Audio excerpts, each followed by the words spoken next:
Buongiorno, ben ritrovati in diretta come sempre nella nostra prima edizione per raccontarvi le notizie del nostro territorio, tanta la cronaca ed anche i collegamenti con le nostre redazioni. Parleremo, ovviamente torneremo a parlare fra poco dell'omicidio di Chiara Guerra, l'insegnante massacrata dal nipote, ma parleremo anche dell'incendio, del devastante incendio all'ippodromo di Treviso ed ancora parleremo dell'ondata di calore prevista per sabato in tutta Italia con temperature davvero altissime e vedremo anche quali sono i provvedimenti presi dalla Regione proprio per salvaguardare i lavoratori.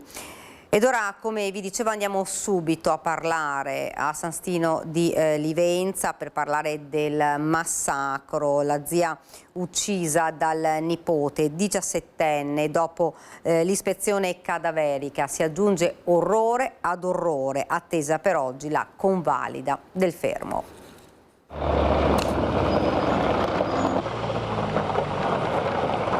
Uccisa con una trentina di coltellate, colpita ripetutamente al collo e al torace, poi il tentativo di darle fuoco e cancellare così le tracce di una mattanza consumata nella legnaia della villa di famiglia al termine di una colluttazione che appare sempre più disperata. La prima ispezione cadaverica sul corpo della 53enne Chiara Guerra aggiunge, se possibile, orrore all'orrore, consegnando sequenze feroci agli investigatori coordinati dalla Procura dei minori di Trieste. Il ritrovamento del corpo dell'insegnante di scuola media è avvenuto ieri poco prima di mezzogiorno nelle acque del fiume Loncon, un affluente dell'Emene, in località Sette Sorelle, a diversi chilometri dal punto in cui era stato lanciato dal nipote 17enne. L'avvistamento nel corso delle ricerche da parte degli agenti della polizia locale e della città metropolitana di Venezia, che hanno immediatamente allertato i vigili del fuoco che da 3 giorni stavano scandagliando le torbide acque dei canali senza soluzione di continuità.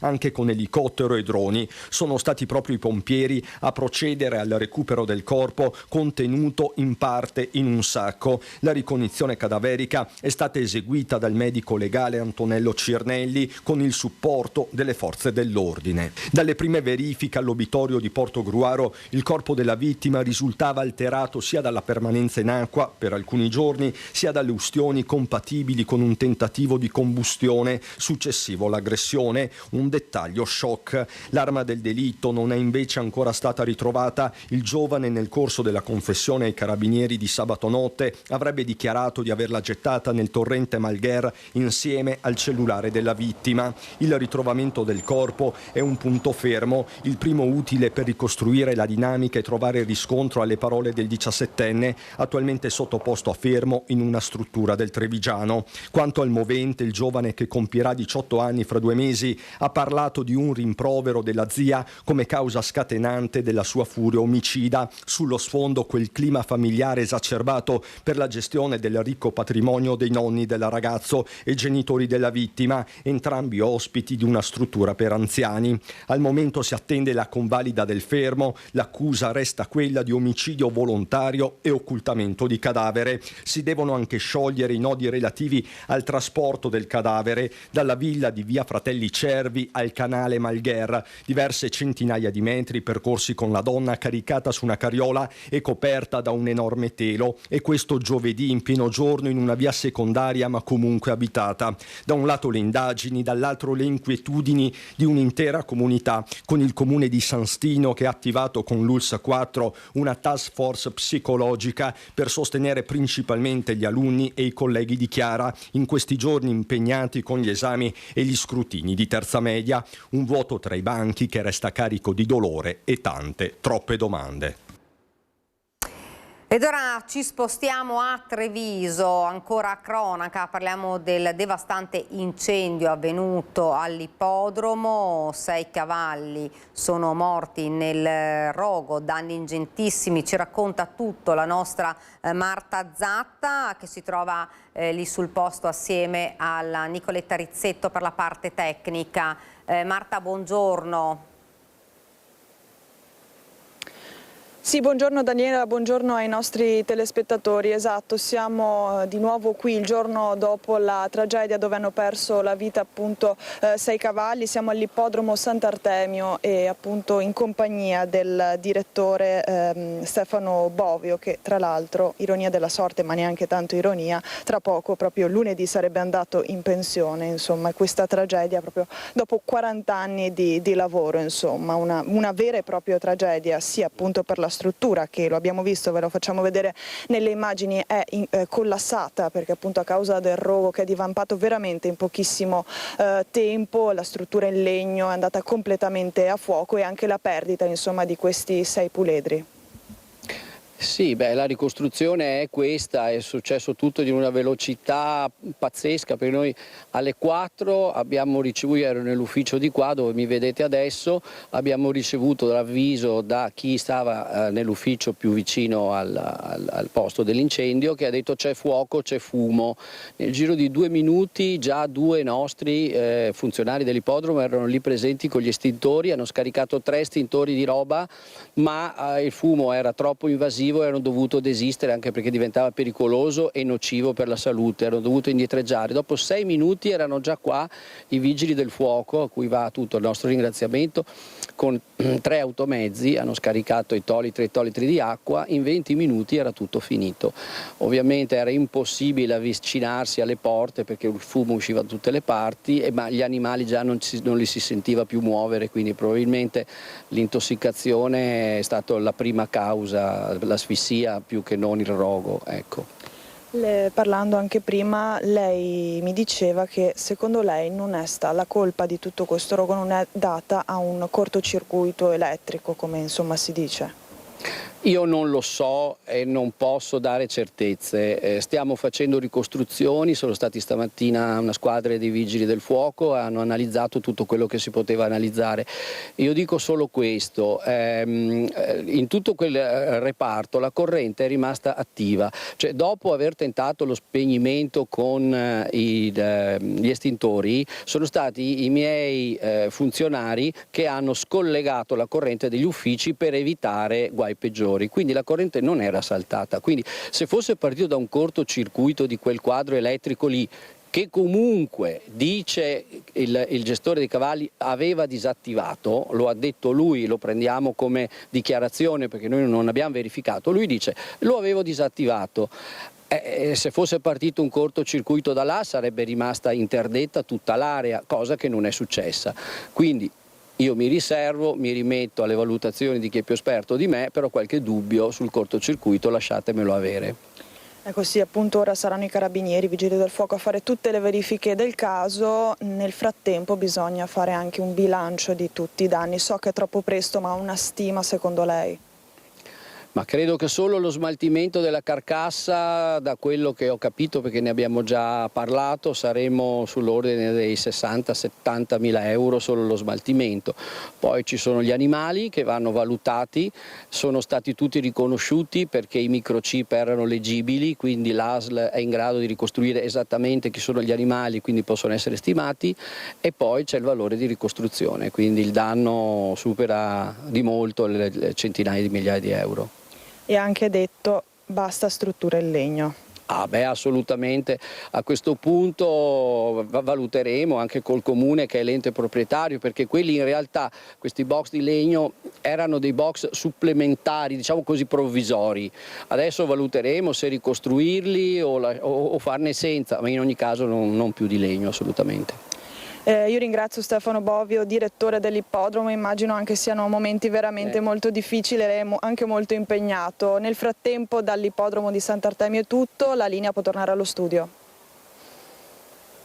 Grazie davvero a Marta Zatta. Ripercorriamo quello che è successo nell'incendio, nel servizio di ieri con... avete visto, insomma, purtroppo 6 cavalli hanno perso la vita nel rogo. Saranno poi i vigili del fuoco a capire per quale motivo. L'unica cosa triste è che ci sono dei cavalli che sì, sono stati in mezzo al fuoco, e quindi io sono veramente toccato e triste, perché è un brutto giorno per tutti, perché è vero che siamo solo 3 scuderie, ed è vero anche che poi in pista durante le competizioni siamo anche avversari, ma siamo una piccola comunità che ci vediamo tutti i giorni. La nostra è una grande passione. Sono seduto da almeno un'ora e faccio fatica a stare in piedi perché sono veramente provato. Ecco, io non faccio fatica a dire altro, semplicemente perché è veramente un giorno molto, molto, molto triste. Ed ora andiamo subito a Venezia, dove sta arrivando il Presidente della Repubblica Sergio Mattarella, che partecipa con il Re di Spagna e il suo omologo portoghese al simposio di Cotec Italia. Vediamo, eccolo qui, vediamo l'arrivo.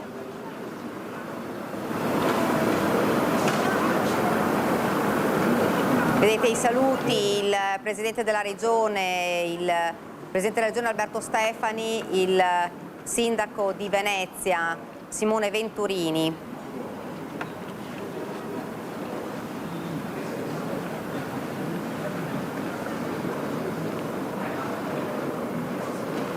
L'arrivo in questo momento del Presidente Sergio Mattarella. Capita spesso.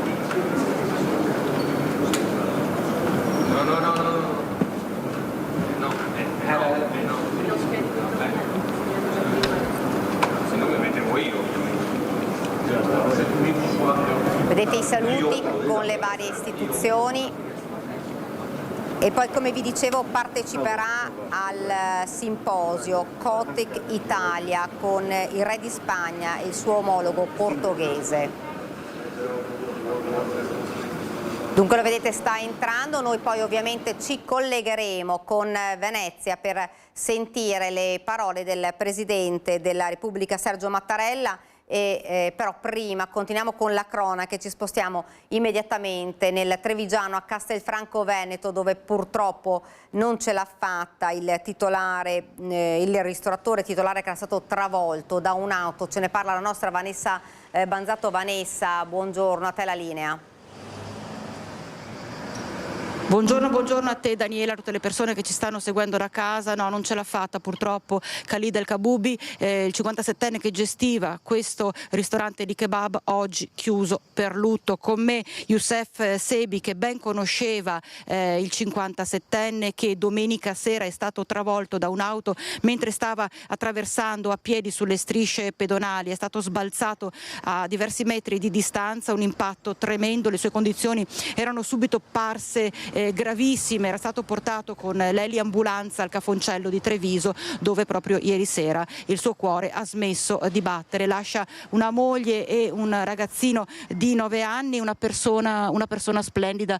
Lo conoscevano un po' tutti qui in Borgo Pieve? Sì, conoscere tutti, perché lui è bravo, è buono, corpo bianco, sempre aiuta i poverini che non ce l'hanno il cibo, mangiano gratis, fa tante robe belli. Chiacchierate sempre, lui felice, chiacchierate di piccolini, grandi, tutto uguale sempre, mi vedo buono. Io ho visto prima dell'accidente di una mezz'ora, sono chiacchierato con lui e dicevo: cosa fai questo? Lui diceva: vado a Marocco, tra un pochino vado a Marocco, faccio bella pausetta lì, vedere i suoi genitori, famiglia, tutti.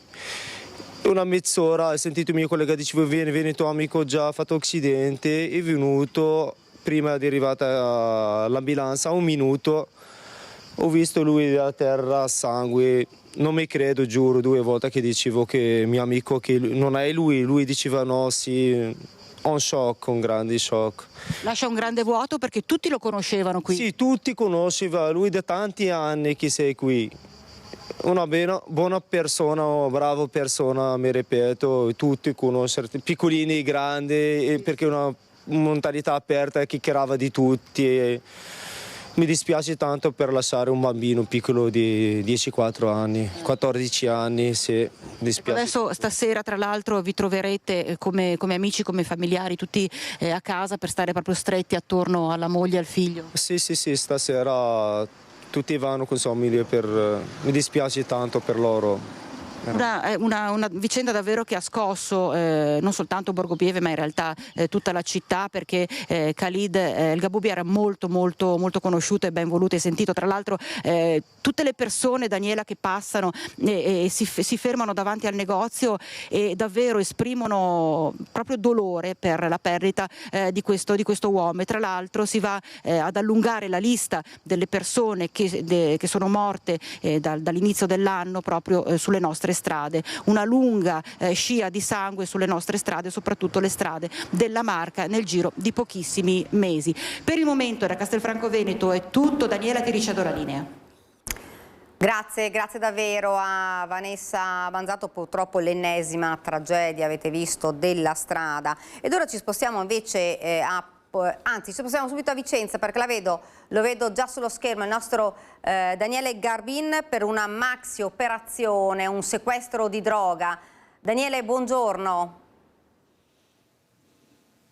Sì, buongiorno Daniela, buongiorno ai telespettatori. Confermo, siamo proprio all'esterno della sede della Guardia di Finanza Provinciale di Vicenza. Ecco, da qui i finanzieri hanno portato all'arresto di 2 soggetti che in questo momento sono rinchiusi nella casa circondariale qui di Vicenza, proprio perché accusati di traffico di sostanze stupefacenti. Ecco, i militari nei giorni scorsi sono riusciti a identificare e a seguire proprio la cessione in flagranza di un quantitativo, diciamo subito, di 10 sacchi di marijuana che erano contenuti all'interno di un'automobile nel doppio fondo. E proprio l'osservazione di questi soggetti da parte dei militari ha permesso proprio la verifica poi del loro comportamento, soprattutto di un italiano, diciamo subito, che aveva portato il denaro, e di un albanese residente in provincia che aveva consegnato in quel momento la droga. Ecco, un momento importante che testimonia anche l'efficacia dei controlli della Guardia di Finanza nel territorio,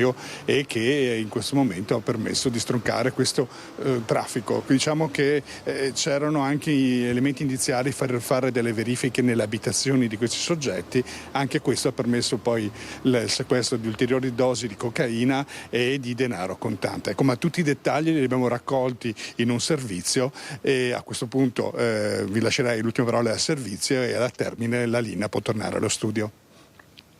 Quasi 12 kg di marijuana, 57 grammi di cocaina e 5.500 euro in contanti. È il bilancio complessivo dell'ultima operazione antidroga della Guardia di Finanza Provinciale messa a segno nel centro abitato di Recoaro Terme. È l'epilogo delle indagini svolte sul territorio dai finanzieri a seguito di una serie di controlli mirati e di successive perquisizioni domiciliari.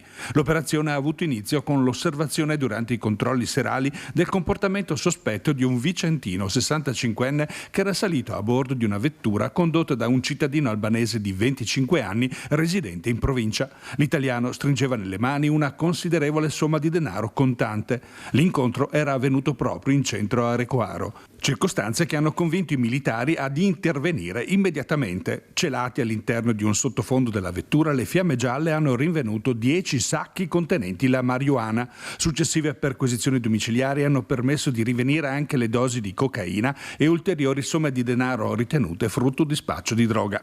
Al termine dell'operazione i 2 soggetti sono stati immediatamente arrestati per traffico di sostanze stupefacenti e condotti nella casa circondariale di Vicenza a disposizione dell'autorità giudiziaria.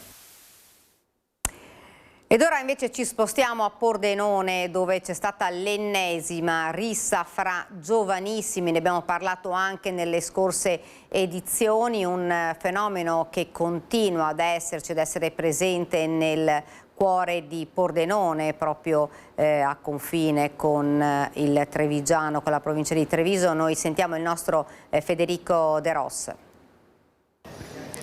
Sì, buongiorno e ben ritrovati da Pordenone. Dopo mesi di tranquillità torna la paura nei residenti di Piazzetta Bertossi. Ieri sera intorno alle 22:30 si è verificata una violenta rite in una piazzetta già teatro di numerosi scontri in passato, che aveva richiesto l'intervento dell'amministrazione comunale con il sindaco Alessandro Basso, che aveva messo in campo un piano di rigenerazione urbana umana e di sicurezza, con un presidio costante da parte della Polizia Locale, della Polizia di Stato e dei Carabinieri per presidiare nelle fasce della giornata più sensibili la zona. E bene sì, ieri un nuovo episodio proprio di violenza e di degrado. Come vedete dalle immagini di Michele Zanette, presenti sul posto ancora delle tracce ben visibili di sangue, ve le stiamo facendo vedere, inoltre dei video mentre vi stiamo documentando quanto successo e delle foto inviate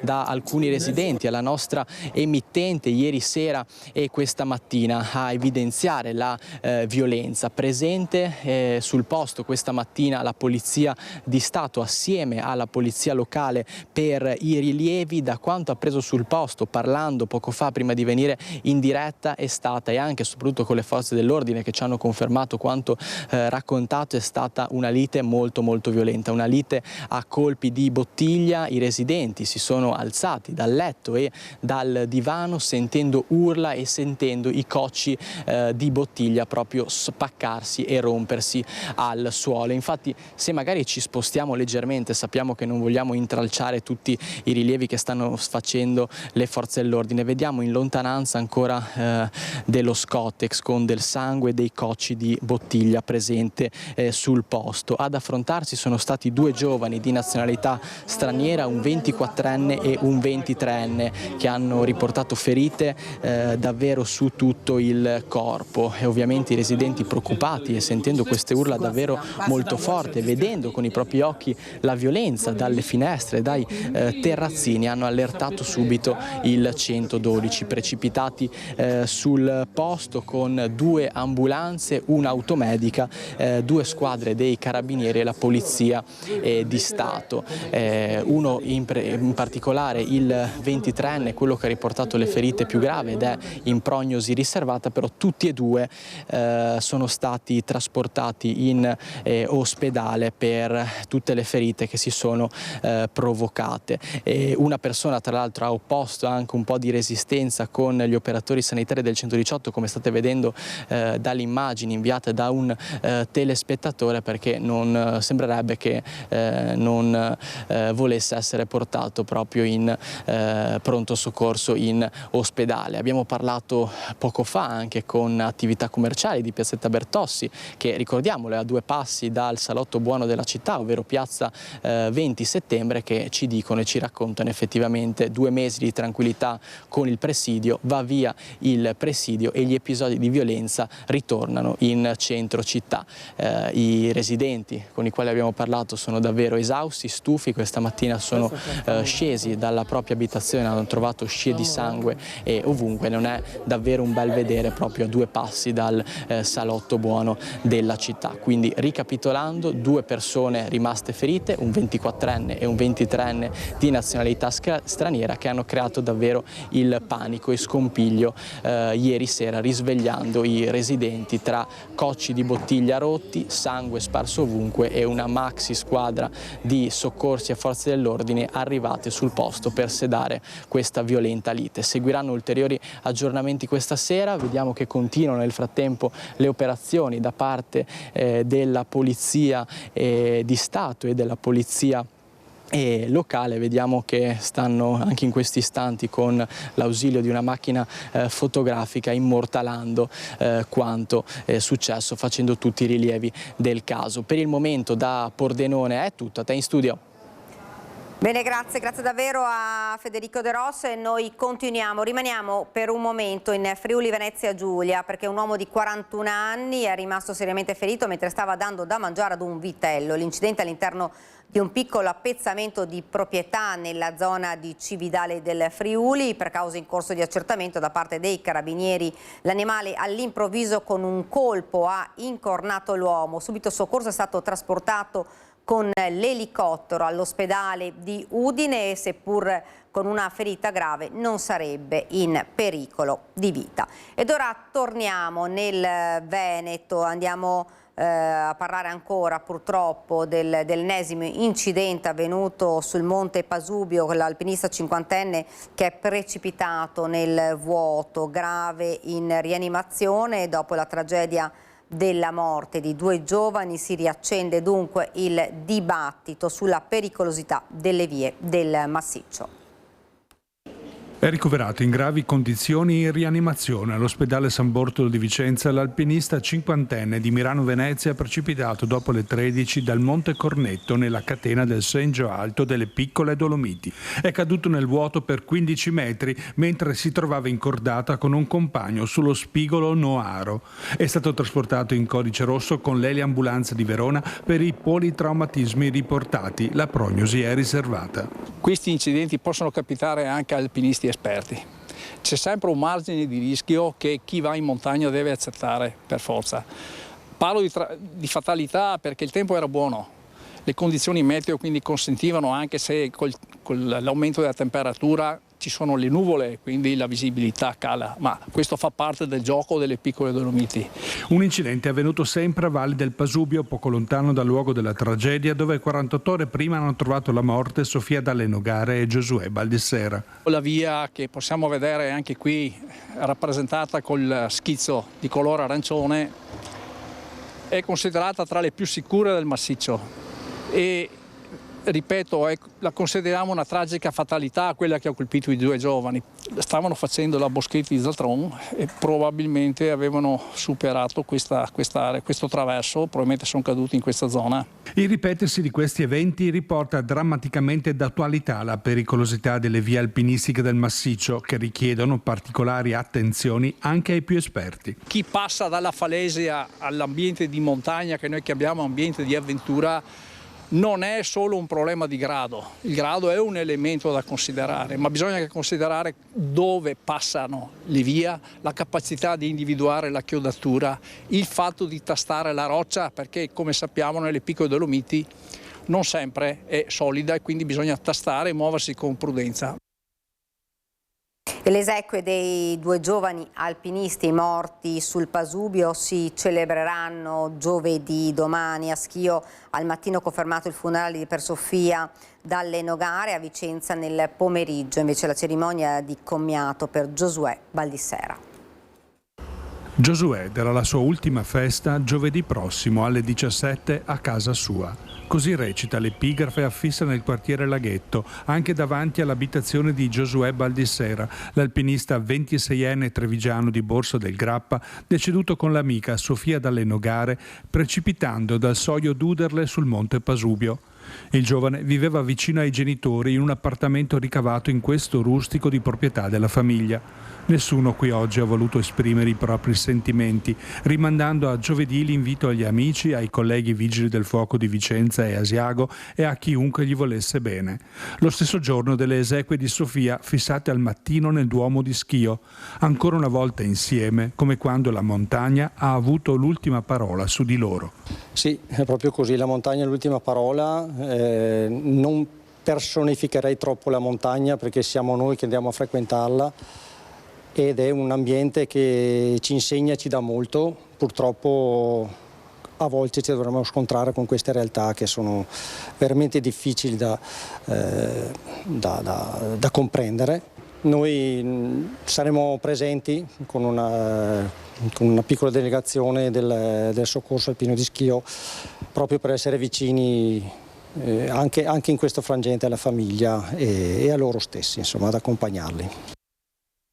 In attesa di sentire le parole del Presidente della Repubblica che si trova in questo momento, l'abbiamo visto prima arrivare a Venezia, noi continuiamo con la cronaca dal Trevigiano. Violenza in parrocchia San Bartolomeo a Treviso con il parroco aggredito dopo un rimprovero dai bulli. Autore della violenza in particolare è stato un minore in corso di identificazione, è pronto a perdonarlo e a dialogare con lui, ma resta comunque la denuncia, dice il sacerdote che ha assistito alla scena, parla di un vero e proprio pestaggio. Non è che mi sono reso molto conto, perché facevo fatica a respirare per la botta alla schiena, quindi non è quello la cosa. Comunque insomma, io sto bene, adesso ho degli antidolorifici da prendere, però insomma sono tranquillo, insomma, poi insomma ho anche una bella realtà di comunità. È un'intera parrocchia, quella di San Bartolomeo a Treviso, ad essersi stretta attorno a Don Francesco Filipputi, alleviando solo in parte le conseguenze di un pestaggio che è stato brutale, per quanto lo stesso sacerdote, da educatore e pastore di anime, cerchi di abbassare i toni. È pomeriggio, sul campetto davanti alla chiesa ci sono diversi giovani, 2 ragazzini in particolare stanno giocando con una pistola d'acqua riempita nella vicina fontanella, e questo incuranti di un cartello che parla chiaro. Don Francesco si avvicina a loro. Ho chiesto se per cortesia potevano fare a meno di usare le pistole d'acqua. Ecco, uno dei ragazzi l'ha presa, l'ha riempita, io sono andato e gli ho detto guarda dammela, gliel'ho svuotata e poi gli ho data indietro e gli ho detto guarda tieniti la pistola, mi tengo il serbatoio, poi passa tranquillamente in ufficio, io sono lì e te lo do indietro. Insomma, ecco, a partire da questo poi il proprietario della pistola ha un po' attuato una dinamica violenta nei miei confronti. Chi era presente, e non erano in pochi, riferisce di sequenze gravi e violente. Io a un certo punto gli ho tirato un pugno nella schiena e il Don gli ha detto smettila così mi fai male, non ha reagito, non ha alzato le mani. E poi a un certo punto l'ha preso per le spalle così e gli ha tirato 2 ginocchiate. Il Don ha provato a scappare, però a spostarsi, però non ce l'ha fatta. Poi gli ha fatto la mossa sgambetto, l'ha buttato per terra nel cemento, sono caduti gli occhiali tutto. Lo stava prendendo a pugni anche da per terra. Tutto nell'arco di pochi secondi. Intervengono degli adulti mentre i bulli si danno alla fuga. Sono tutti minori. L'aggressore in particolare sarebbe un 16enne problematico già noto. Sul posto forze dell'ordine su M118. Don Francesco viene medicato e curato. A chiamarlo per sincerarsi delle sue condizioni e solidarizzare è anche il sindaco Mario Conte. I carabinieri iniziano a sentire i testimoni e a visionare le immagini della videosorveglianza. Tra i residenti c'è timore, quel campetto è zona di giochi e allegria, così deve rimanere. Secondo me una punizione per loro potrebbe essere un volontariato proprio in questa parrocchia per riparare e per mettersi a disposizione e capire quello che hanno fatto. Dal canto suo Don Francesco tende una mano ai bulli e al suo aggressore, lo fa però tenendo una linea salda. Tutti abbiamo sbagliato più o meno nella nostra vita, però è importante che qualcuno ci possa ridare, a partire dalla presa di coscienza della propria responsabilità, anche delle possibilità. Lei è pronto al perdono, ma la denuncia la fa? Ma la denuncia credo sia importante, perché la denuncia è un aiuto ad assumersi una responsabilità. Chiaramente la denuncia è un fatto, la disponibilità è un altro fatto che è parimenti se non più importante. Ed ora torniamo a parlare invece di truffe di tutti i generi. Andiamo a Trieste con l'ennesimo colpo messo a segno da finti carabinieri, rubati 30.000 euro in oro.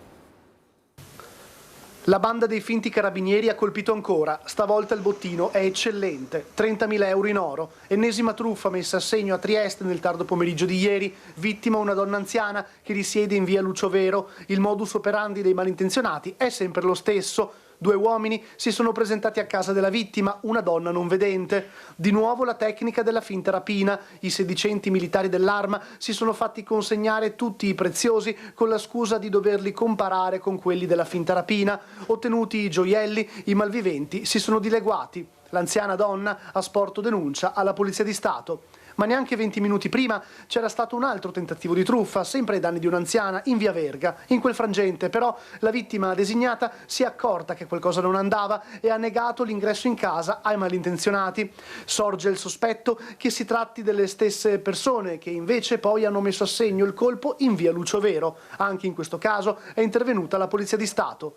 Solo pochi giorni fa la doppia truffa in via Mascagni e in via Rossetti, protagonista sempre la banda di finti militari dell'Arma che aveva raggirato 3 donne rubando contanti e gioielli. Indagini ancora in corso. E scattano i pattugliamenti estivi della polizia locale di Trieste, focus su Maranza, degrado e droga. Parallelamente, dicevo, inizieranno anche dei controlli Movida che, così come tutto il resto della città, interesseranno anche questa zona. Non solo di giorno, controlli potenziati anche di sera per scongiurare le azioni dei Maranza. Barcola nel mirino della polizia locale, una risposta anche alle richieste di alcuni residenti della zona presenti alla conferenza stampa che hanno lamentato episodi di degrado e disordini soprattutto nelle ore serali. Dunque contrasto a spaccio di droga e violenza, agenti dedicati in zona sia con l'impiego del nucleo interventi speciali che con il reparto motorizzato che ogni giorno pattuglieranno la riviera barcolana. Non solo, più pattuglie sul litorale in vista dell'incremento del traffico nella stagione estiva. Solo nell'estate dell'anno scorso a Barcola si sono verificati 55 incidenti, mentre da maggio di quest'anno sono stati 10 i sinistri rilevati, 8 con solo danni e 2 con feriti. Non solo prevenzione e repressione, gli agenti saranno a disposizione di residenti e frequentatori di Barcola per qualsiasi segnalazione. Il servizio è iniziato e durerà fino a settembre. Questo controllo speciale di Barcola, 4 persone, 2 del nucleo interventi speciali e 2 del reparto motorizzato con competenze diverse che vigileranno e saranno a disposizione della cittadinanza. Un servizio che nasce appunto 4 anni fa su segnalazione, su richiesta di tanti cittadini e cerchiamo di fare deterrenza, di incontrare la cittadinanza e di essere a disposizione di tutti e anche dei turisti che cominciano a frequentare numerosi la riviera barcolana. Ed ora ci fermiamo per qualche istante di pubblicità, poi torniamo nuovamente qui in studio. E siamo tornati nuovamente in studio, andiamo subito a Venezia perché lo vedete, dopo il Presidente della Repubblica Sergio Mattarella sta arrivando in questo momento il re di Spagna. Filippe VI, lo vedete, sta arrivando in questo momento, dovrebbe essere già arrivato anche invece il Presidente della Repubblica Portoghese, come vi dicevo a San Giorgio Maggiore a Venezia, dove si terrà il 19° Summit internazionale delle 3 Cotec, Italia, Portogallo e Spagna, che quest'anno parleranno anche di governance, un evento organizzato da tempo, molto atteso qua a Venezia. Lo vediamo il re di Spagna che è stato accolto ovviamente dal Presidente della Repubblica Sergio Mattarella. Eccoli qua i 3 protagonisti di questo simposio, eccolo qua che stanno facendo la foto. Entreranno poi, come vi dicevo, sentiremo le parole del Presidente Mattarella che dovrebbe, eccolo qui, le vedete, stanno entrando ovviamente le fotografie immancabili prima dell'entrata, eccolo qui, dovrebbero esserci anche ovviamente il sindaco di Venezia che prima ha accolto il Presidente Mattarella, il Presidente del Veneto Alberto Stefani. Eccoli qua che stanno entrando tutti e 3, il Presidente appunto Mattarella, il Re di Spagna e il Presidente portoghese. Dunque vediamo l'entrata e poi prendiamo la linea prima poi di ricederla nuovamente a Venezia per sentire le parole del Presidente Mattarella.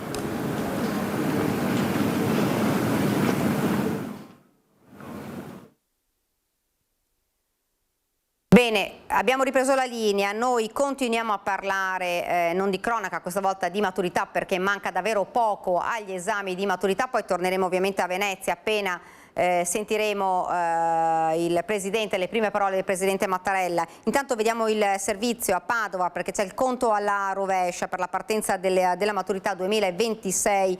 A Padova sono 7.438 gli studenti che domani affronteranno la prima prova scritta, il tema d'italiano.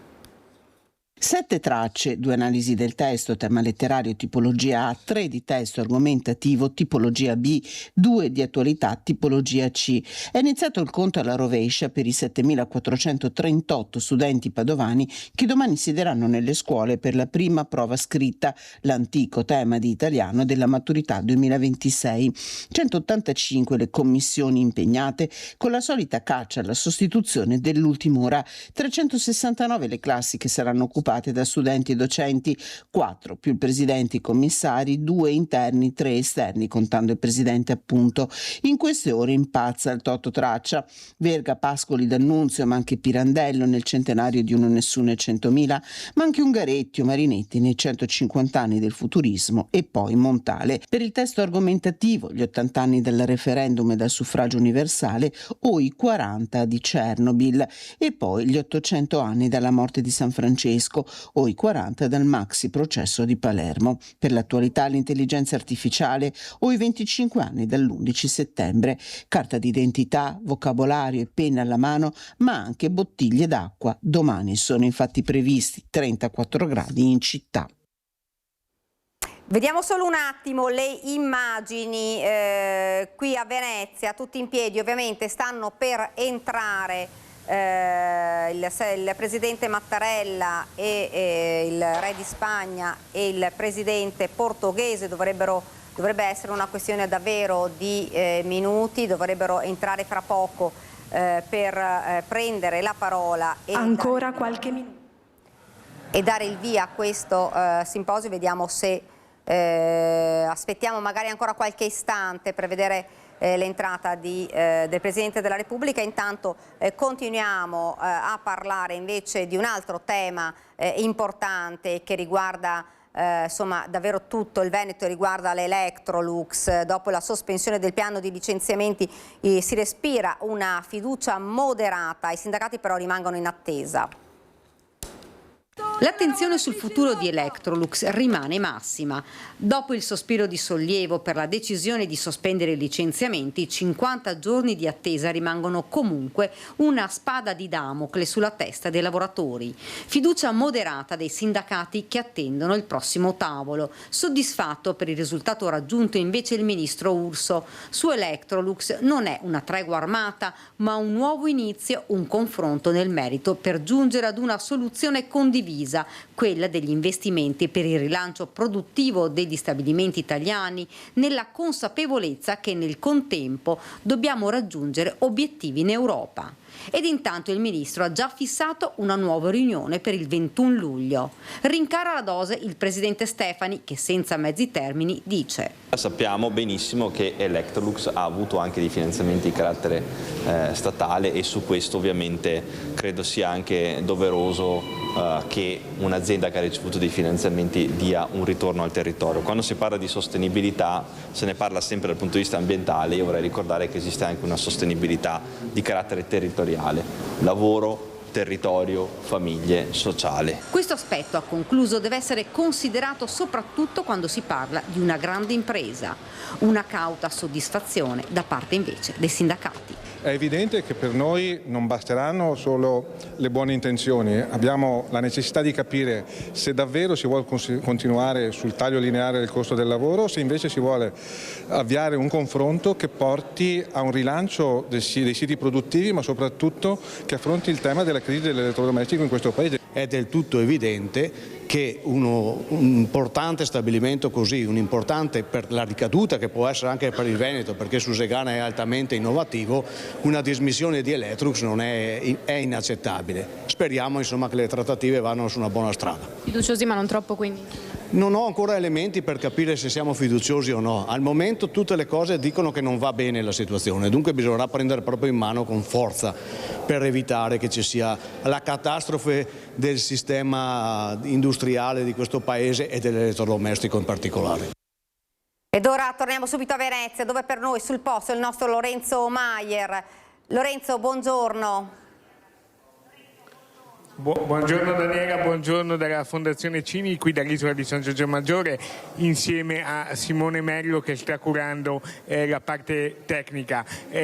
Una giornata davvero importante per Venezia e pochi minuti fa qui all'isola di San Giorgio sono entrati come da protocollo il Presidente della Repubblica Sergio Mattarella, che ha fatto gli onori di casa e accompagnato il Presidente della Repubblica portoghese portoghese José Antonio Seguro e per ultimo nell'ordine di arrivo di questa mattina ovviamente il re di Spagna Felipe IV. Già quando si muove il Presidente della Repubblica italiana Mattarella la cornice è molto blindata, figurarsi con 3, possiamo dire, capi di Stato, 2 presidenti e un re, le misure di sicurezza sono davvero imponenti. Noi ci troviamo qui fuori dall'aula dove si sta svolgendo il simposio di Cotec Italia, questa fondazione italiana che è gemellata con Portogallo e Spagna, ed ecco spiegato il motivo di come mai queste 3 nazioni coinvolte, diciamo, con le sue massime autorità. Ovviamente il prefetto d'Arcopello sa fare gli onori di casa con il governatore del Veneto Alberto Stefani e il sindaco Simone Venturini. Ora sono tutti entrati all'interno dove si sta tenendo questo simposio che avrà tra i temi anche l'intelligenza artificiale, e al nostro Presidente della Repubblica spetterà l'onere e l'onore di trarre le conclusioni di questa importante riunione che è iniziata da lunedì sera. Una cosa importante di colore è che ci sono qui al piano terra nel chiostro i corazzieri del Quirinale, simbolo appunto della Repubblica Italiana, quindi un pezzo della Repubblica Italiana del Quirinale si è trasferito qui a Venezia per questo evento ufficiale. Poi cosa succederà?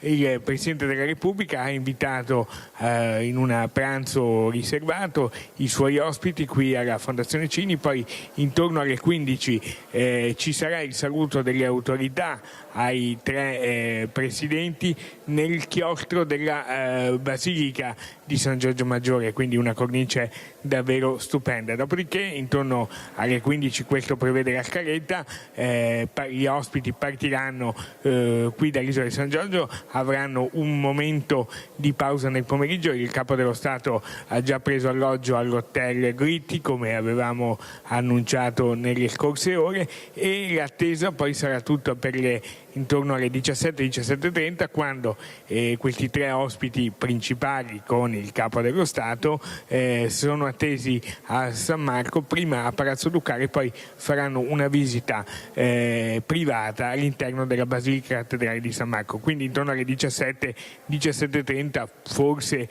con un po' di fortuna potremo anche vedere una parte del loro passaggio. La Basilica ovviamente sarà chiusa per questa visita privata, contrariamente all'ultima volta in cui è stato Mattarella qui a Venezia, che aveva già visitato la Basilica. I 3 capi di Stato impongono misure ancora più ferree, per cui sarà chiusa al flusso normale di turisti, e ad accompagnare in Basilica ci sarà crediamo sicuramente il Patriarca di Venezia Monsignor Francesco Moraglia, con il proto della Basilica, architetto professore Mario Piana, che guiderà gli ospiti in un percorso particolare al scoperto della Basilica, e il primo procuratore di San Marco Bruno Barel. Quindi Venezia sta affrontando bene, direi, questa mattinata davvero blindata.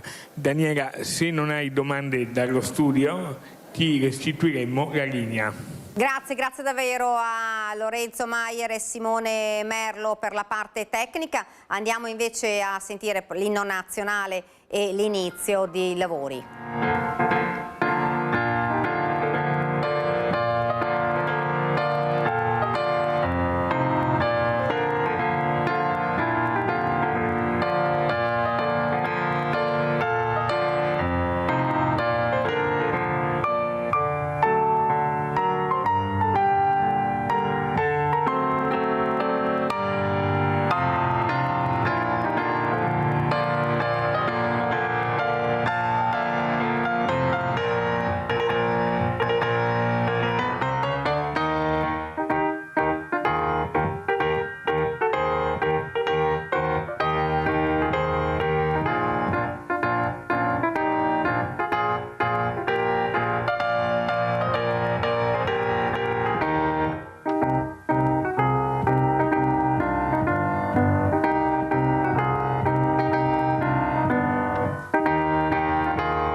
Dunque avete sentito gli inni nazionali suonati con il pianoforte e dei tre paesi. Ora noi aspettiamo insomma le parole di Sergio Mattarella, andiamo intanto avanti con questa prima edizione e parliamo ora delle case di comunità, un centinaio. Le nuove strutture sanitarie in Veneto finanziate dal PNRR saranno a pieno regime dopo l'estate. Regione e medici di famiglia hanno firmato un accordo storico che farà da modello anche per il resto d'Italia.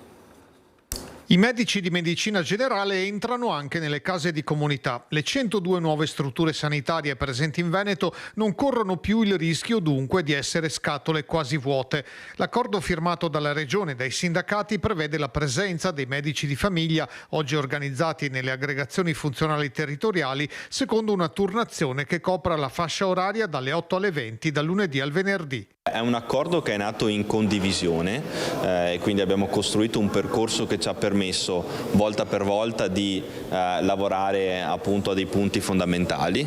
Su questo stiamo lavorando anche ovviamente per riuscire a garantire un accesso agevole all'interno delle case di comunità. Permetteranno quindi appunto ai medici di medicina generale di effettuare delle ore aggiuntive all'interno delle case di comunità. Soprattutto siamo riusciti anche a creare un modello che vada a risolvere un po' le criticità che ci sono attualmente per i cittadini nell'erogazione dell'assistenza. Il sistema di questo cosiddetto modello Veneto andrà a regime dopo l'estate. Ai pazienti deve essere chiaro a chi rivolgersi in caso di bisogno. I cittadini continueranno a recarsi dal proprio medico di medicina generale come sempre, quindi rimane il primo punto di riferimento, il punto fondamentale. In caso di bisogni acuti da risolvere entro la giornata, potranno anche recarsi in casa della comunità. La firma definitiva dell'accordo è prevista nei prossimi giorni. Resta il nodo di circa 30.000 veneti senza medico di base. Vogliamo in qualche modo attrarre i giovani laureati in medicina all'interno della professione affinché scelgano di diventare medici di medicina generale nella loro carriera futura. Medici di famiglia e medici della continuità assistenziale potranno poi fare un massimo di 10 ore settimanali aggiuntive a 60 euro lordi all'ora.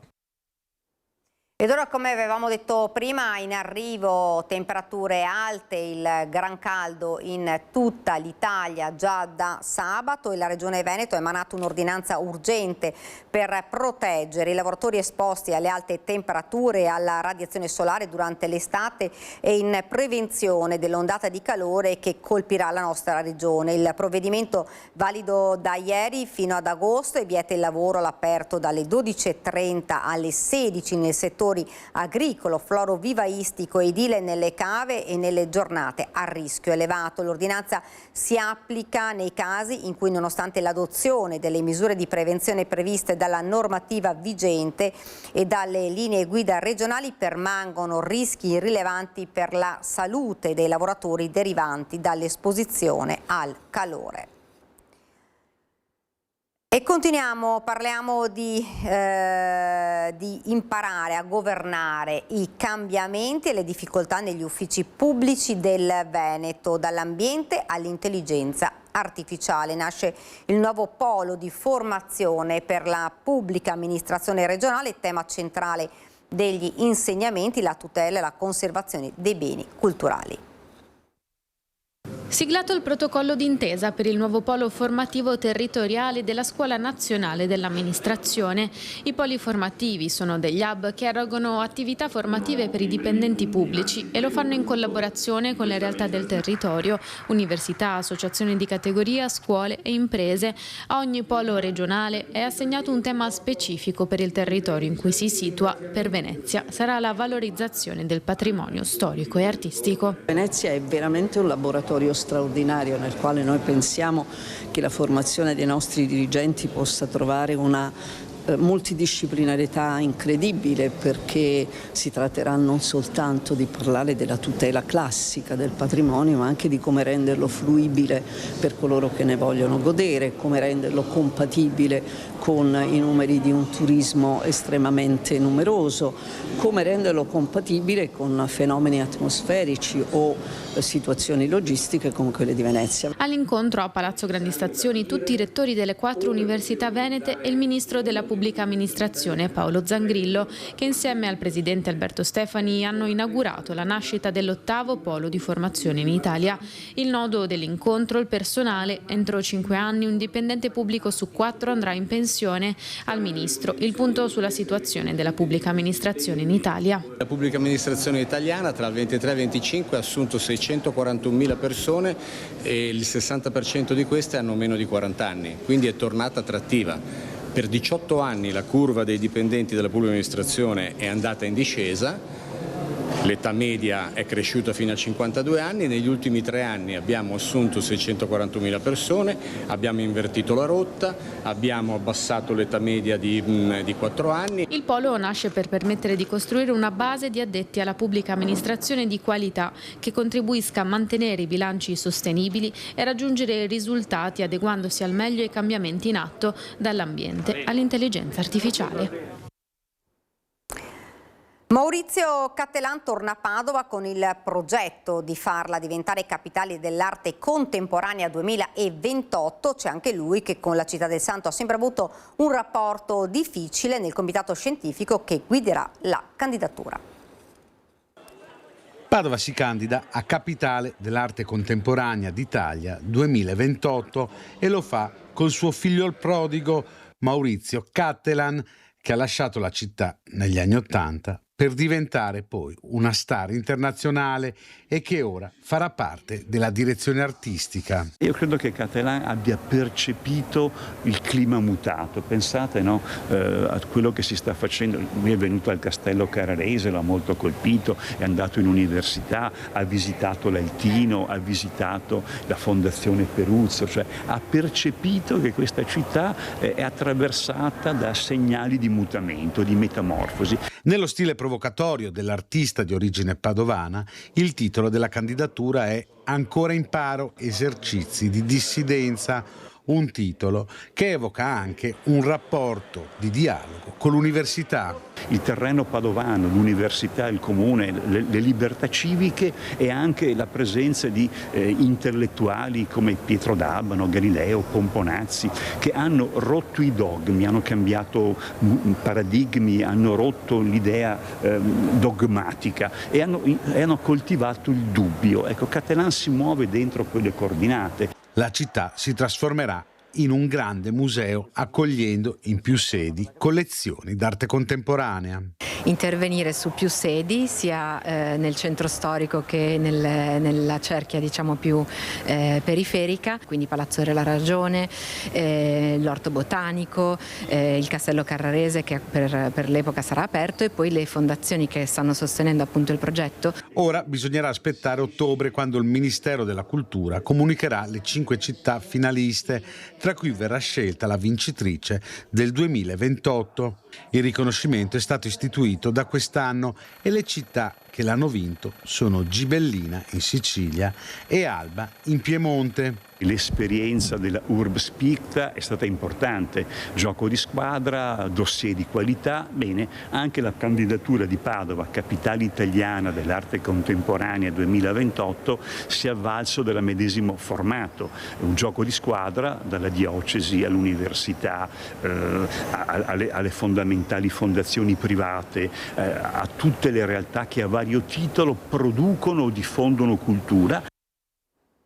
Ed ora parliamo della Triveneta 2026, migliaia gli alpini trevigiani attesi a Gemona, furono circa 400 quelli che nel 1976 aiutarono nella ricostruzione post-terremoto, domenica il passaggio della stecca.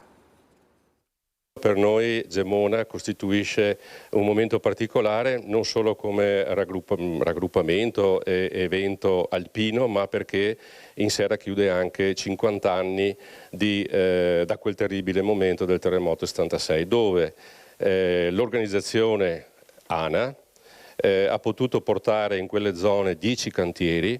In uno di questi, il cantiere 10, i nostri alpini trevigiani si sono prodigati per circa 2 mesi. 400 le penne nere che dalla sezione di Treviso accorsero nel Friuli sconvolto dall'Orcolat. Un anno drammatico, quello del 76, ma anche di ricostruzione. Purtroppo a distanza di 50 anni tanti di loro non potranno essere presenti per ragioni anagrafiche, ma comunque la sezione di Gemona, che ha organizzato il tutto, ci darà delle medaglie ricordo da consegnare a coloro i quali appunto hanno lavorato in quei momenti. Ecco. Ma per sancire quel legame profondo di sacrificio e gratitudine ci sarà un filo diretto tra la Marca e la città simbolo della rinascita post-terremoto, un vero e proprio treno della memoria. Domenica da Treviso verso le ore 6 partirà un treno storico con una capienza massima di 250 persone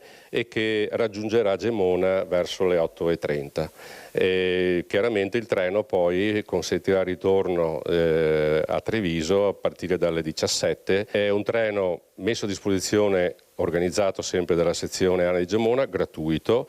L'unico obbligo è quello di registrarsi presso la sezione di Gemona. Migliaia gli alpini trevigiani attesi per la Triveneta, qualcuno è già partito a piedi come da Preganziol, ma Treviso sarà presente in massa anche per un cruciale passaggio di consegne. Riceveremo quella che viene chiamata la stecca, quindi il passaggio di consegne tra la sezione di Gemona e la nostra, che il prossimo anno ospiterà qui a Treviso il raduno del Triveneto.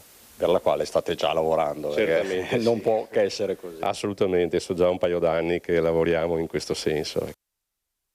Ed ora ci fermiamo, c'è la pubblicità. Siamo tornati nuovamente in studio, vi presento l'ospite che ci ha raggiunto, Marco Della Pietra, sindaco di Spresiano. Intanto buongiorno e grazie. Buongiorno a te Daniela, buongiorno a tutti i telespettatori. E parliamo, ovviamente apriamo la pagina politica e parliamo insomma dell'addio con Fratelli d'Italia e un po' sindaco, quale sarà, che tutti se lo stanno chiedendo ormai, quale sarà il futuro lasciato Fratelli d'Italia, poi magari ci spiega anche in brevissimo la motivazione e quale sarà però il suo futuro, perché molti la danno già con Vannacci. No,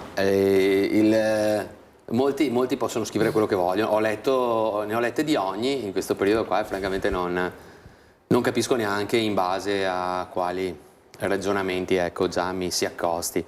Poi dopo ci sono altre dinamiche che non mi piacciono molto, ma vabbè, va bene così. No, il mio futuro è quello che ho un territorio e un comune da seguire e quello sarà il mio futuro, sicuramente quello più vicino.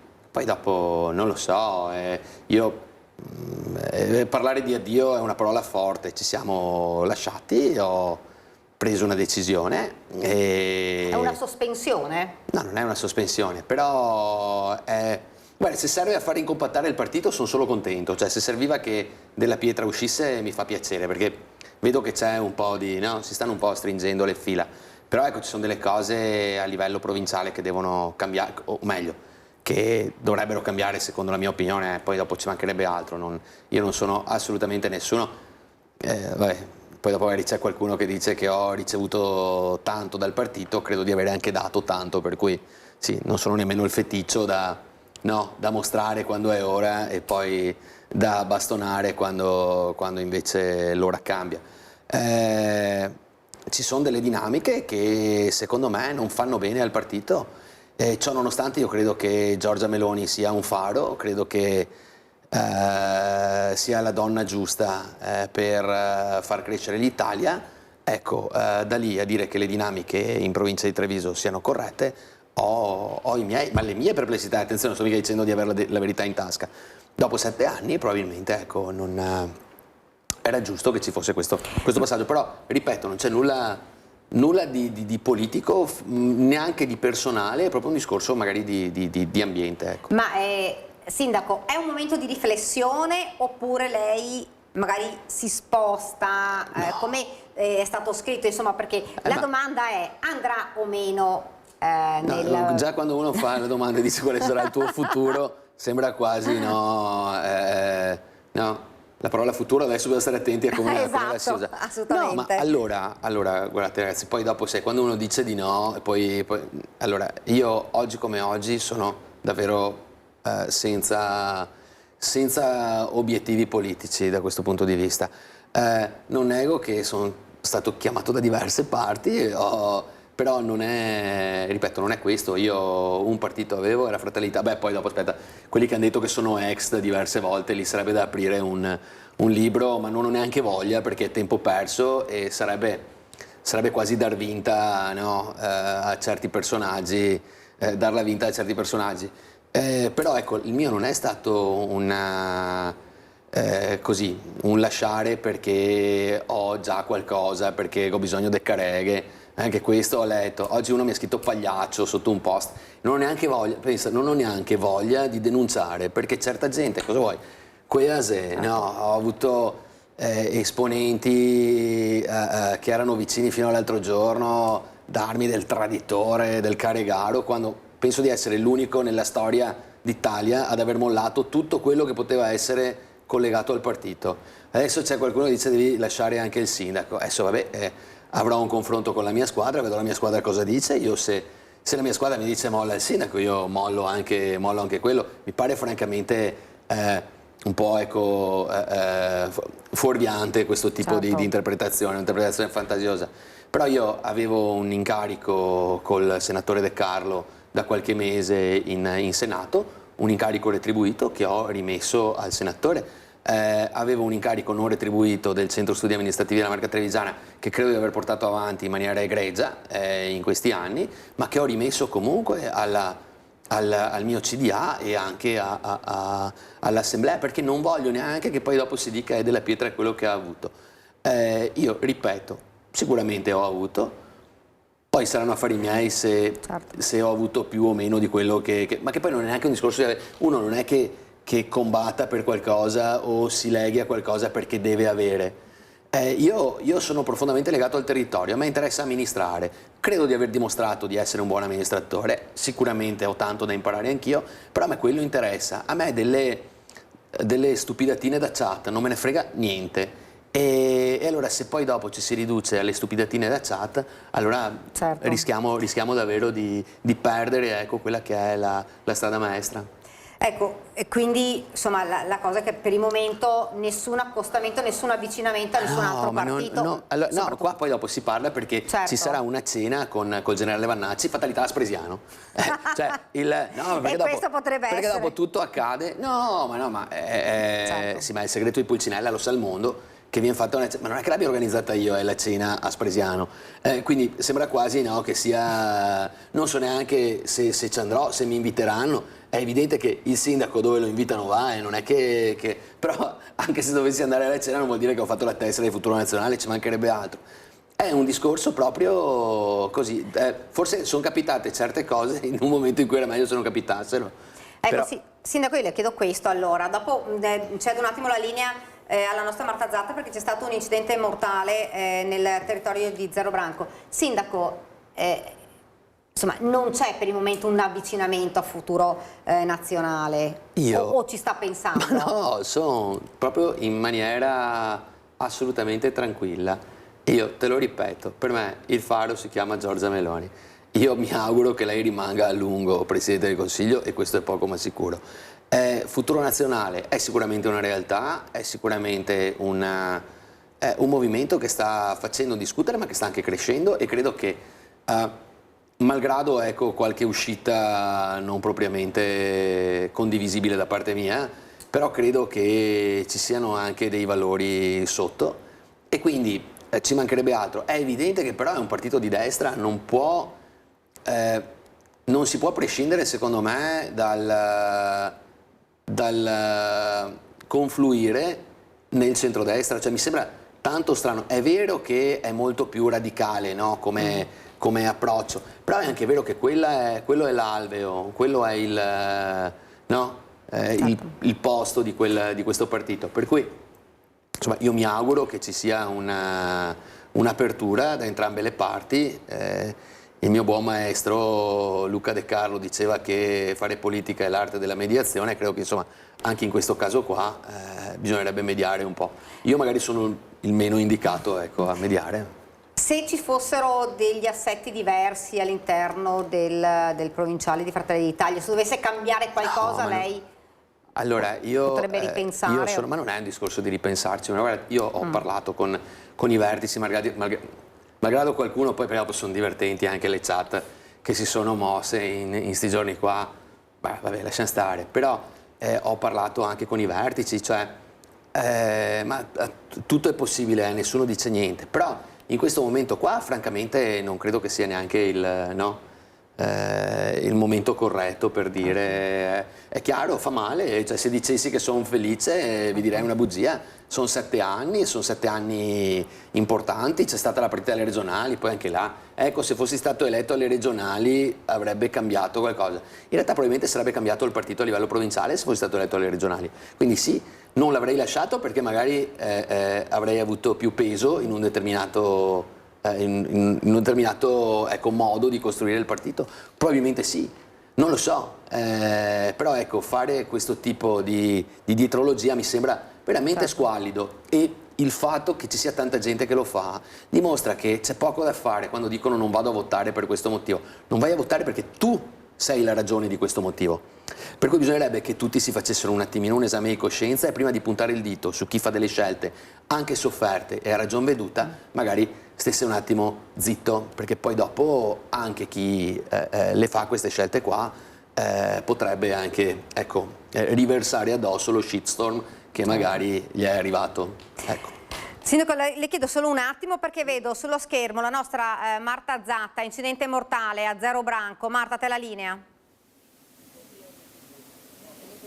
Sì Daniela, esatto, ci troviamo proprio a Zero Branco, nel luogo dell'incidente, dove alle 11 di questa mattina, lo vedete dalle immagini di Nicoletta Rizzetto, tra via Commisso e via Guidini c'è stato uno scontro mortale tra una moto e un trattore, che ora sono stati caricati proprio in questo momento sul carro attrezzi. A perdere la vita purtroppo un giovanissimo, un ragazzo di 20 anni. La dinamica dell'incidente al momento non è ancora chiara, la stanno ricostruendo appunto gli agenti della polizia locale. Sembrerebbe però dalle prime informazioni che abbiamo preso che il giovane sia andato proprio a scontrarsi con appunto la parte anteriore del trattore. Questo insomma è quello che ci hanno detto al momento.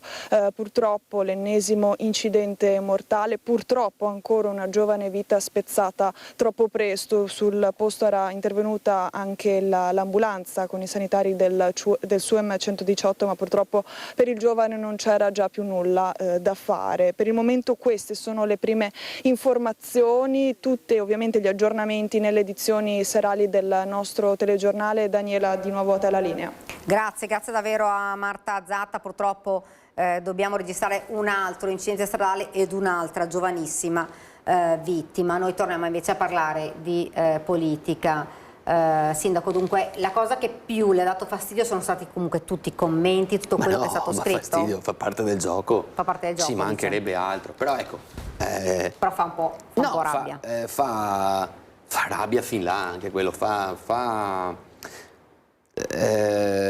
me fa schifo più che rabbia, perché voglio dire, mi pare di aver scritto anche perché dopo è normale che ci sia qualcuno che debba sempre dire la sua, però io ho letto anche i giornali mi davano già con Bannacci, insomma piano, che poi dopo uno dica va bene, nel futuro non si sa mai cosa accadrà. Io quando sono entrato in Fratelli d'Italia qua sono stato schernito da 3/4 della provincia, per non dire di più, ero il primo che arrivava, eravamo il 3%, dove va tu? Ma cosa vuoi che facciano? Questo era le stesse identiche cose, piano, ti che te si de allega, no. Ero uscito 7 anni prima e sono stato 2 anni io in Lega. Tra l'altro mi piace anche l'idea, che questa cosa qua mi piace dirla, ma non perché sia una prima donna come qualcuno ha detto, che poi dopo vabbè, lasciamo stare anche quei passaggi là perché non ho voglia, è tempo perso. Ma quando io sono entrato in Lega sono entrato perché me l'hanno chiesto. Quando io sono entrato in Fratelli d'Italia sono entrato perché me l'hanno chiesto. Vi do una notizia, e molti di quelli che poi dopo sono diventati anche compagni di viaggio erano quelli che non mi volevano perché sapevano che io ero un po' estroso. Ma io non ho mai chiesto la tessera a nessuno, mai. Ve lo può dire Sandro Taverna, io sono entrato con Sandro Taverna, che ammiro e a cui voglio un bene dell'anima, a Sandrone, ma sono detto, ascolta, perché non fai la tessera e entri con noi? Non sono io che sono andato a dire, voglio la tessera di... E a questa cosa qua magari sarebbe bello che qualcuno la sapesse, perché sapete, quando uno va in cerca di careghe, magari è lui che si intrufola in qualche maniera e dice no, voglio questo, voglio quest'altro. In realtà invece è stata proprio una cosa naturale entrambe le volte. La prima avevo 33 anni, ero poco più di un ragazzotto prestato alla politica. La seconda volta invece, dopo appunto 7 anni dalla mia prima esperienza, c'era una maturità che mi ha fatto dire va bene, facciamolo. Però ripeto, non erano i fasti di oggi, ecco, il 2019 non era proprio il periodo più florido, ecco, per Fratelli. Io le farei vedere, sindaco, uno spezzone di un servizio ieri a Ring, uno scontro tra Gio Formaggio, Mario Conte e Luca De Carlo sul Futuro Nazionale e sul centrodestra. Vediamolo insieme e poi magari lo commentiamo. L'unica cosa che io rinfaccio a Giorgia Meloni è stata quella di mollare la presidenza del Veneto alla tachipirina del Veneto, che è la Lega. Futuro Nazionale da una parte, Lega e Fratelli d'Italia dall'altra, il bivio del centrodestra a Ring con i fuochi d'artificio annessi. Perché se è vero che a fine puntata il sondaggio su cosa dovrebbe fare Vannacci in chiave elezioni politiche premia con il 77% la soluzione dell'accordo, è altrettanto chiaro che al momento questo scenario è a dir poco lontano.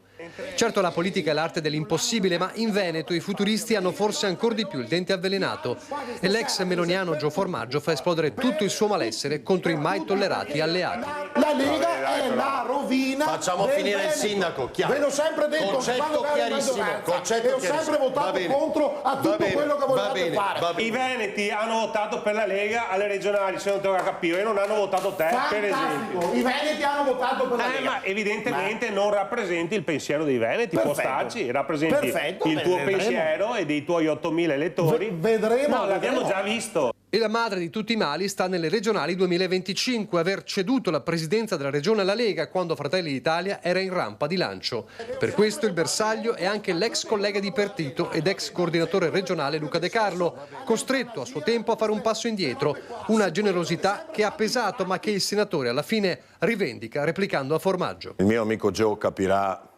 quando sarà chiamato a governare, se avrà la fortuna di poterlo fare, che la politica è fatta di mediazione, non è solo, a meno che tu non abbia il 50+1 e anche in quel caso comunque sei tenuto a mediare, ed è evidente che ci sono delle questioni sulle quali per una logica di alleanze che ritengo siano ancora comunque facciano parte della politica, a volte si incassa e a volte si deve generosamente cedere. L'errore di Fratelli d'Italia è stato galvanizzare e far resuscitare la Lega, che però non è servito a nulla, perché adesso vedremo che fra qualche mese sarà sotto il 4% e non si salva nessuno. Adesso vi faccio vedere i sondaggi stasera. Non si salva nessuno. Ma il problema non è chi sale. Ho capito, ma è stato Fratelli d'Italia. I problemi dei cittadini a livello nazionale come a livello regionale, dare risposte ai cittadini. Perché io non baratterei mai la mia poltrona o il mio ruolo con una sconfitta onorevole.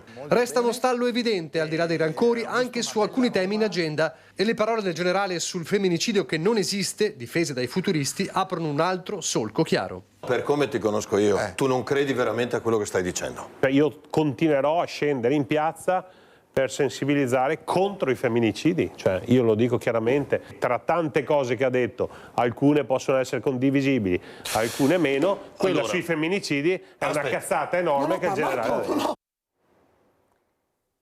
Sindaco. Sì, beh, l'ho detto prima che c'è parte di condivisibile e parte sicuramente di meno condivisibile, al netto che poi dopo vengano spiegate anche in maniera corretta, no? Però sai, quando tu dici il femminicidio non esiste, ha voglia poi a dire no, guarda che ha lo stesso valore giuridico un omicidio di un uomo e di una donna, certo. No? E diventa un po'... D'altro canto anche l'analisi che viene fatta, perché poi dopo anch'io queste cose qua, no, mi piace informarmi, no? E ho visto che poi non so quanto sia effettivamente corretta, no? Comunque un'indagine che fa vedere che praticamente nei paesi in cui il femminicidio non è riconosciuto come reato a sé stante ci sono meno femminicidi. Però questa cosa qua mi pare francamente anche poco importante lo stesso, cioè voglio dire, no? È una cosa grave quando vengono fatti questi reati d'onore, chiamiamoli così, no? Per cui anch'io come il sindaco Conte di sicuro non mi tirerò mai indietro per andare a manifestare in piazza contro questa piaga. D'altro canto invece quando Joe, che è un carissimo amico anche Joe, dice che aver ceduto il presidente al Veneto è stato un errore, è evidente che uno da Fratelli d'Italia lo dica. È altrettanto evidente però, ed è da riconoscere questa cosa qua, ed è stato Luca a fare questa cosa qua, e io gliel'ho sempre riconosciuto, abbiamo portato a casa 5 assessorati nella trattativa, cosa che se fosse andata diversamente non so quanto si avrebbe portato a casa, per cui non mi pare una cosa perdente, una sconfitta. Di certo c'è un'analisi da fare, e un'analisi che pago anch'io. Luca Zaia candidato in tutte le province, è evidente, qui ha preso 203.000 voti, 204.000 voti su... scusa, qua ne ha presi 48.000, una roba del genere, ma ne ha presi 203.000 in totale su 600.000 che ne ha presi la Lega. Cioè, attenzione a dire che la Lega ha preso voti. Diciamoci le cose come stanno. Luca Zaia ha preso voti. Allora forse l'errore, se così lo possiamo chiamare, ma non voglio neanche parlare di errori o non errori, l'analisi vera potrebbe essere quella, ecco, di aver sì dato o ceduto o di essere stati estremamente generosi, come dice il senatore De Carlo, nei confronti della Lega. È altrettanto vero che però c'era anche Zaia, quindi la generosità più un'altra bella generosità, forse quello è stato il fattore determinante. E anche oggi bisogna essere... Allora, io non guardo in casa d'altri, anche se adesso posso guardare in casa di tutti, quindi le posso dire le cose, perché non sono... No, però voglio dire, il fatto di dire che la Lega ha preso i voti è un po' così uno specchietto per le allodole, perché effettivamente la Lega conta di personaggi molto forti, molto conosciuti sul territorio, che tanto hanno fatto per il territorio e che quindi la gente vota. È evidente sta cosa qua. Se non ci fosse stato Zaia, probabilmente Fratelli d'Italia avrebbe preso molti più voti, molti, ma molti più voti, ve lo dico io, e probabilmente la Lega avrebbe fatto meno consiglieri eletti. Guardate che si è arrivati già fino al quinto degli eletti su 9 in provincia di Treviso, perché Zaia ha fatto la differenza. Già, dirle le cose come stanno, perché sennò si continuerà a fare gli ipocriti e a dire che così voti vengono. Parlando anche del comune, la presentazione della squadra, il consiglio comunale? Abbiamo fatto la presentazione la settimana scorsa, ho visto che appunto c'è gente che dice che mi ha votato volevo appunto ribadirlo questo. Vabbè, ma io ho il mio vice sindaco che è di Fratelli d'Italia, ho alcuni iscritti che sono di Fratelli d'Italia, quindi Roberto rimane in campo, ci mancherebbe altro, e porterà il suo contributo, che è sempre stato prezioso, anche al partito, quindi ci mancherebbe altro. Poi comunque io mi rimetto anche a qualsivoglia decisione. Stasera dobbiamo trovarci tutti quanti assieme e fare due parole. Quindi oggi questa sera ci sarà un incontro all'interno della squadra? Sì, ma ci sarà un incontro più che altro perché nessuno sapeva di questa cosa. Sì, io l'avevo accennata, però probabilmente nessuno pensava che sarei stato così dritto. Probabilmente, sapete, anch'io sono uno che si scalda facilmente, per quando decide di fare le cose le fa, e per cui sì, probabilmente è più per quello, perché magari la gente sta chiedendo anche agli altri le stesse cose che mi hai chiesto tu oggi, ma sì, ripeto, anche lì poi vabbè, ce ne sarebbe da dire anche con la mia minoranza, che ho visto che è corsa subito a parlare con i giornali, perché io ero con Fratelli d'Italia nonostante non ci fosse il simbolo. Allora prima sei un codardo perché non metti il simbolo, poi sei un ingrato perché te ne vai dopo una serie di fesserie che veramente lasciano il tempo che trova, anche perché se poi uno vuol fare l'analisi vera, capirà che insomma, non ci sarà sicuramente chi credeva in me perché ero di Fratelli d'Italia. Credo che però la stragrande maggioranza degli espresianesi creda in me, ma soprattutto nella mia squadra, perché abbiamo amministrato bene e lo stiamo facendo. Io vi dico, ho avuto una serie di attestati veramente di stima e di fiducia da parte di gente del mondo civile che mi hanno commosso, e anche magari talvolta uniti a raccomandazioni di sorta, però sì, vuol dire che hai seminato e se hai seminato bene. Sindaco, io la ringrazio davvero per essere stato con noi, abbiamo insomma chiarito qualche punto e qualche giallo che ormai continuava. Magari domani diranno che vado con Azione o con potrebbe essere anche il Partito Democratico. Col PD, esatto, adesso vediamo. No. Grazie davvero Sindaco. Grazie a voi. Io ringrazio anche Alessandro Granziera e Marco Gagliazzo, i due registi che ci hanno seguito fin qui. L'appuntamento per la prima edizione è per domani e continua la nostra programmazione anche con il film questo pomeriggio. Grazie davvero per averci seguito, arrivederci.